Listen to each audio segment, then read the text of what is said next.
Estamos en este momento en comunicación con Tomás Pomar. Él es docente y abogado especialista en Derecho Constitucional y Tecnologías de la Información y la Comunicación. También es parte del Observatorio de Derecho Informático Argentino, conocido como ODIA. Nuestra idea es charlar con él para poder analizar de a poco el avance de las nuevas tecnologías de vigilancia y control estatal justamente en el espacio digital, pero también sus implicancias en la privacidad y en los derechos humanos de todos y todas nosotras. Así que le damos la bienvenida. Hola Tomás, ¿cómo estás? Un placer hablar con vos. ¿Qué tal? ¿Cómo estás, Natalia? Muchísimas gracias por la invitación.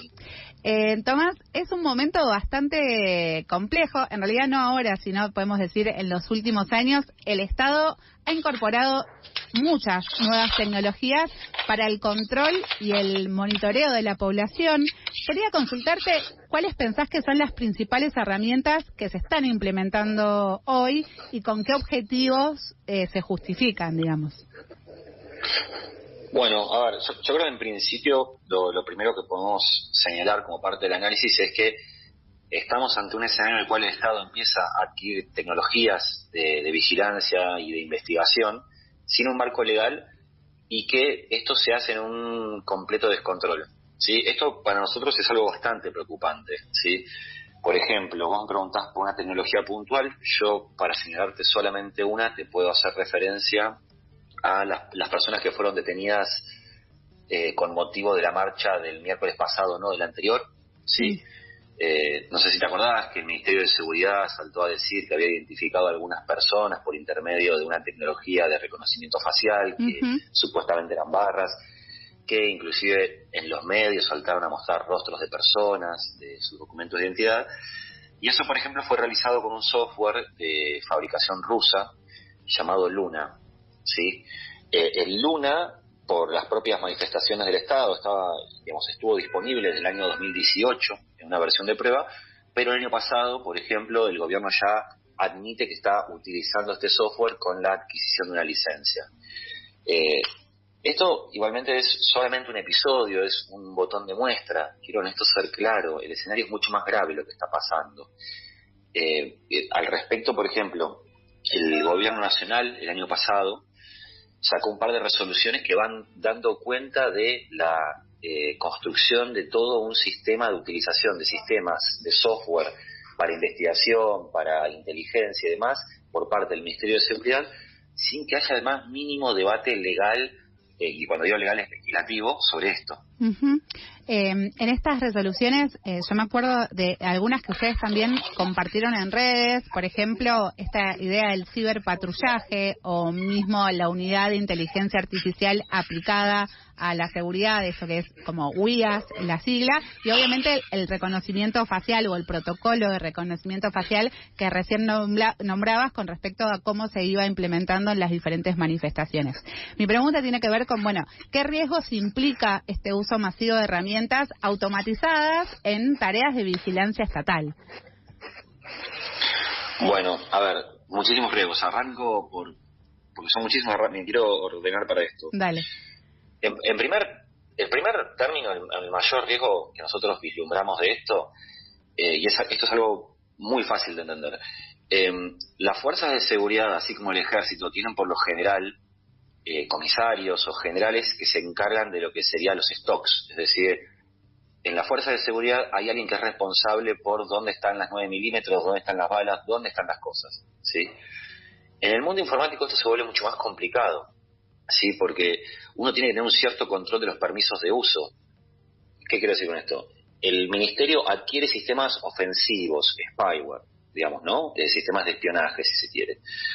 Ahora bien, ¿cómo hace el Ministerio de Seguridad para controlar que no haya desvíos de uso? Es decir, que no haya un oficial inorgánico que se lleve parte del software o que lo utilice para tareas que no están encomendadas, ¿me explico? No está habiendo el más mínimo resguardo respecto a esto. Nadie está poniendo un ojo en esta cuestión y es una caldera que está empezando a tomar cada vez más temperatura, ¿sí? Okay. Vos recién mencionabas la UIAS. La UIAS se creó por la resolución 71024 y es un muy buen ejemplo. ¿Por qué?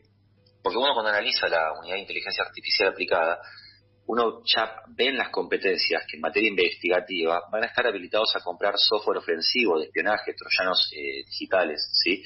y al mismo tiempo, dentro de sus competencias, tiene no solamente el ciberpatrullaje para fijarse qué pasa en las redes sociales que utiliza cualquier persona, cualquier militante, cualquier activista o cualquier persona que quiera manifestar algo, sino que también tiene el deber de procesar grandes volúmenes de datos, ¿sí? Que sirve para hacer perfiles. Todo esto, que puede sonar un poco abstracto, se está dando sin un marco mínimo de securitización de qué se hace, cómo se hace y que no haya con esto desvíos en las funciones, ¿me explico? Sí. Sí, Tomás, mi pregunta es con esto que estás hablando, ¿no? De la implementación de esta inteligencia artificial en la seguridad. No hay nada, digamos, jurídico o legal que que pueda especificar en qué momentos usarlo o en qué momentos no, sino que queda a libertad de quienes lo estén aplicando, ¿o hay algo que regule mínimamente? Acá hay una discusión muy pesada entre penalistas que lo que sucede es lo siguiente. Por lo general, cuando las cosas se hacen correctamente, ¿sí? Lo que sucede es que un fiscal ordena una investigación, si un fiscal la solicita a un juez, depende si es sistema acusatorio o inquisitivo, no importa. Pero hay una orden judicial de inicio, ¿sí? De las investigaciones. Acá con las cuestiones digitales lo que sucede es que se mezcla una función que tienen las fuerzas de seguridad, que es la función preventiva. Entonces, ¿qué pasa? Se empieza a hablar de la función preventiva en entornos digitales, que es como decir, por eso te dicen patrullar, ciberpatrullar. El tema es que cuando uno ve las herramientas que se están comprando y las cosas que se puede hacer con eso, dice, bueno, están haciendo perfiles de redes sociales las fuerzas de seguridad sin un control judicial eficiente, que ponga por lo menos un resguardo qué es lo que hacen las fuerzas, ¿sí? Okay. Al mismo tiempo, para cerrar el horror de esto nosotros tenemos una investigación en curso junto al Centro de Estudios Legales y Sociales y junto a Fundación Vía Libre y Democracia en Red. Nosotros vislumbramos un problema más, que es que en un país como Argentina, que es federal, no se trata que solamente la Policía Federal pueda comprar esto. Es la Policía Federal, la Policía de Seguridad Portuaria, la Gendarmería, la Prefectura y al mismo tiempo cada una de las fuerzas policiales provinciales. Entonces, empieza a multiplicarse por mucho la cantidad de sujetos que compran software peligroso. Uh-huh. Y esto no tiene ningún marco nacional de regulación actualmente. Ok, entonces el problema es a nivel, digamos, nacional, que no hay un marco regulatorio, bueno, y obviamente a nivel provincial eso se puede llegar a complicar más. Lo que no me termina de quedar en claro es, una vez que se aplica, ¿no?, estas unidades de inteligencia artificial en los espacios digitales, la información que ellos recaudan, hablo de las fuerzas de represión o del orden o de seguridad, como quieran decirles, ¿dónde queda esa información? ¿Se puede acceder a la información que recaudan o los objetivos por los cuales hacen esa investigación? No, eso es parte del problema. Digamos, justamente si esto estuviera más o menos ordenado, si estuviera ordenado, si tuviera un marco regulatorio lógico, ¿sí?, nosotros tendríamos posibilidad de control de qué es lo que hacen las fuerzas. Okay. En cambio, por cómo ha sido implementado todo esto, quedan dos situaciones que para nosotros son muy peligrosas. Primero, una falta de transparencia respecto a cómo se llevan a cabo las investigaciones de las fuerzas. Segundo lugar, se terminan comprando licencias de software que le decimos software ofensivo, porque es para ataque, para espionaje, que no queda, por ejemplo, algo marcado, se llama política de permisos, que es algo muy básico en software. Es decir, quién puede usarlo, cómo lo puede usar y cómo te encargás vos como jefa de que tu subalterno no esté usando eso para desviar, ¿sí?, para espiar algo que no deba. Uh-huh. Y al mismo tiempo, como corolario de esto, porque todo esto es repeticiones del pasado muchas veces, por más que parezca que no, queda también una duda peligrosa más, que es, en la década del 80, ¿te acuerdas de la película de Los Pucho? Perdón que puede sonar un poco de costado, pero es un buen ejemplo. ¿Te acuerdas de la película de Los Pucho, sí, el caso de la familia secuestrada de San Isidro? Sí, que hubo una reversión hace poco, sí. Bueno, Los Pucho, está bien que es un gran caso de secuestro y demás, pero es también un momento histórico de algo que se llamaba la mano de obra desocupada. Es decir, un tipo que trabajaba en los grupos de tarea de la década del 70, que después queda desocupado en los 80 y se pone, por decir una forma, una pyme, usando el arte que él había aprendido a usar, ¿sí? Sí. Que era secuestrar gente, chuparle y pedir rescate. Nosotros lo que vislumbramos con esto también es, no están teniendo ni el más mínimo resguardo sobre a quién están entrenando a usar estas herramientas, a quién le dan acceso a esto, para que el día de mañana no tengamos muchas pymes de espionaje, ¿me explico? Sí. Esto es peligroso en serio lo que están haciendo. Sí, y pensaba en esto, ¿no? Vos hablabas de diferentes momentos históricos, hablaste de la década del 80, bueno, esta semana fue la gran manifestación por la memoria, la verdad y justicia, después de muchos años de la dictadura militar, y en ese sentido, ese contexto, el espionaje ejercido durante el gobierno de facto fue muy complicado y obviamente tenemos las consecuencias bastante vívidas de lo que sucedió con el uso del espionaje en ese momento. Y vos recién decías, bueno, no tan solo es el uso, sino también a quién se capacita para usarlo y qué pasa con esa persona luego en otros terrenos. Mi pregunta tenía que ver con eso, ¿no? Con, bueno, qué cosas de las actuales dinámicas de vigilancia en el ámbito digital actual se pueden relacionar un poco con el momento de plena dictadura en nuestro país. Mira, con respecto a lo que sucede actual, yo creo que la década de 70 es un momento muy puntual, al que hay que tratarlo con mucho respeto, sobre todo porque muchas de las víctimas siguen entre nosotros y tocar temas sensibles, pero creo que lo que podemos relacionar acá y tener conciencia es que los 70 tienen algo que el aparato represivo no es solamente sádico, sino que al mismo tiempo es sumamente inorgánico. Es decir, muchos de los aparatos represivos de la década del 70 hicieron grandes negocios, ¿sí? Las personas que estaban ahí usufructuando el aparato represivo clandestino que utilizaba el Estado, ¿sí? Esto se ha dicho, en el estado actual de cosas, yo te pongo un ejemplo si querés. Cualquier persona que negocia un contrato hoy en día, empresarial o particular, ponele si te compras un inmueble, seguramente tenés un chat con tu pareja en la cual están discutiendo cuál es el monto máximo que llegan, ¿sí? Todos tenemos información intermediada por celulares de giro comercial muy básico, ¿sí? Imagínate una persona que pueda dar una prestación a la contraparte del negocio diciendo yo puedo decirte cuánto están hablando que es el máximo que estiran, ¿sí? Esto que te puede parecer medio Black Mirror es algo muy sencillo, es algo que hoy en día es muy fácil de hacer.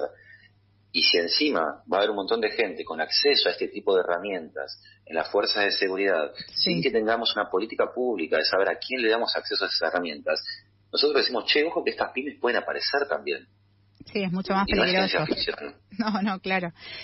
Pensaba en este escenario bastante caótico y terrible, ¿no? Que nos estás describiendo, y quizás para ir cerrando la entrevista es buscar un cachito de no sé si esperanza, pero pensar en, bueno, qué estrategias podemos adoptar como sociedad para hacerle frente a esta situación o este escenario que nos estás comentando. Bueno, ahí yo creo que hay dos vías de acción, diría, ¿no? Está la primera, que es tener resguardos. Por ejemplo, hay grandes grupos, grandes organizaciones en Buenos Aires, quizás no tan conocidas para el público masivo, pero por ejemplo pienso en el Relief Hack Lab, que es una comunidad de chicos y chicas, hombres y mujeres, son jóvenes, pero especialistas en seguridad informática, que muchas veces capacitan a organizaciones para que puedan mejorar sus prácticas, ¿sí? Eso es importante, mejorar las prácticas informáticas, lo que llamaríamos la profilaxis digital, de tener resguardos con las comunicaciones y dónde almacenamos los archivos, encriptar nuestros discos. Eso es muy importante. Ahora bien, eso que es algo que nosotros, junto a otras organizaciones, venimos como intentando empujar con mayor o menor éxito hace mucho tiempo, hoy en día quizás se muestra un poco insuficiente, porque estamos ante un escenario donde el propio Estado genera un descontrol de adquisiciones de este tipo de software. Entonces, creo que hace falta, además de lo primero, lo que yo llamo profilaxis digital, de resguardar las organizaciones, resguardar a las personas, hace falta cosas como lo que yo agradezco mucho, que es tu llamado, ¿no? De poner estos temas en agenda, de poner un ojo en lo que pasa con las adquisiciones de este tipo de tecnología y entender que no estamos en una serie de Black Mirror. Esto ya es la que pasa cotidianamente. Nosotros tenemos casos de gente detenida por usos del sistema de reconocimiento facial, que hay un caso famoso, ese no lo llamamos nosotros, pero 6 días detenido por un error de carga de un sistema. Sí, tremendo. Entonces, no es algo que se viene, es algo que ya está pasando, está entre nosotros. Tomar esa conciencia y poder colectivamente generar consensos, creo también. Claro, el acceso a la información sobre lo que está pasando es algo que claramente es necesario como personas con derechos, y también me parece esto que hicieron durante la pandemia, ¿no? No sé si se acuerdan todos de la aplicación que juntaba datos, no me acuerdo bien el nombre, creo que se llamaba Registrar, no me acuerdo, pero que ustedes tuvieron después el seguimiento de, bueno, qué pasaba con esos datos durante la pandemia y para qué fueron usados, ¿es así? Es así, y de hecho, mira, nosotros tuvimos dos casos durante los tiempos de pandemia, por decir una forma. Uno fue el que vos referís, que es la aplicación Cuidar. Cuidar, ahí está. Cuidar, hay algo que hay que decirlo, que las aplicaciones de COVID no fueron iguales en todo el mundo. El caso argentino, junto a varios más, era un caso muy estricto, donde vos tenías que consentir transferencia de datos porque la aplicación que tenías que utilizar al mismo tiempo es la que te daba acceso a la vacuna. ¿Sí? Eso no fue así en todo el mundo. Y lo que nosotros ahí pudimos detectar y llegamos a juicio y lo ganamos, afortunadamente, fue que una vez que finalizaba la pandemia y se venían las elecciones del 23, en el 22, el gobierno sacó una disposición, el gobierno de Alberto Fernández, diciendo que eliminaban las bases de datos. ¿Sí? Nosotros ahí lo que detectamos fue un escándalo, que es que el sistema de Cuidar corría las bases de datos por lo general se alojan en más de un lugar. Eso se llama redundancia. Es decir, vos lo tenés en más de un lugar para que vos puedas acceder, si se cae uno, accedes del otro. ¿Sí? Dos de esas bases de datos eran en algo que se llama SQL, es decir, eran bases que estaban en lenguaje de base de datos en Argentina. Pero una de las bases de datos, una copia de la base de datos, la migraron a Amazon Web Service, que son los servidores de Amazon. ¿Sí? Esto nos generó, esto está hoy en día siendo litigado, nosotros pudimos ganar el derecho a que se borren los datos. Pero tenemos un problema, y esto es un problema de la diligencia bastante grande, que es que el gobierno migró la base de datos a Estados Unidos. Es decir, nosotros, por más que tengamos una orden de un juez, ¿cómo hacemos para asegurarnos de que se borren físicamente, es decir, borrar integralmente, los datos que están migrados en un servidor de Amazon en Texas? ¿Sí? Entonces, hoy en día estamos con esa discusión en la justicia federal, en la cual lo que planteamos es decir, bueno, ojo que la estructuración del software de Cuidar generó un problema, que migraste muchos datos no consentidos, que los recopilaste por la emergencia, y los mandaste fuera de Argentina. Entonces, ¿qué pasa con esto? ¿Cuál es el valor de los datos que migraste y ahora no puedes garantizarme su borrado? Y para nosotros es un tema de soberanía informática. Obviamente. Perdón, que la responsabilidad en este sentido es prácticamente del Estado, quien estaba demandando estos datos para acceder a un derecho como es poder vacunarse en un contexto pandémico, ¿no? O sea, como el contexto y también las responsabilidades en este sentido es importante tenerlos en cuenta. Tomás, te agradecemos un montón la conversación. Vamos a quedar obviamente atentas a todo lo que tenga que ver con las nuevas tecnologías aplicadas a la vigilancia y al control, y obviamente recomendamos mucho que puedan pasear por el Observatorio del Derecho Informático Argentino en la página. Ahí van a tener un montón de material en relación a lo que nos estabas comentando, así que agradecerte el tiempito, y claramente vamos a seguir charlando sobre esto porque es un tema que nos parece sumamente interesante e importante tratar. Bueno, muchísimas gracias por el llamado y por el tiempo aire para estos temas, ¿sí? Muchas gracias, en serio. Gracias, Tomás. Quien se iba es Tomás Pomar, docente y abogado especialista en Derecho Constitucional y Tecnologías de la Información y de la Comunicación. También es parte del Observatorio del Derecho Informático Argentino. Estuvimos charlando, analizando un poco qué estaba sucediendo o qué está sucediendo con las nuevas tecnologías de vigilancia y control estatal en el espacio digital. También, obviamente, las implicancias que tienen con respecto a nuestra privacidad y, obviamente, con nuestros derechos humanos cuando, por ejemplo, nos detienen por algún protocolo de reconocimiento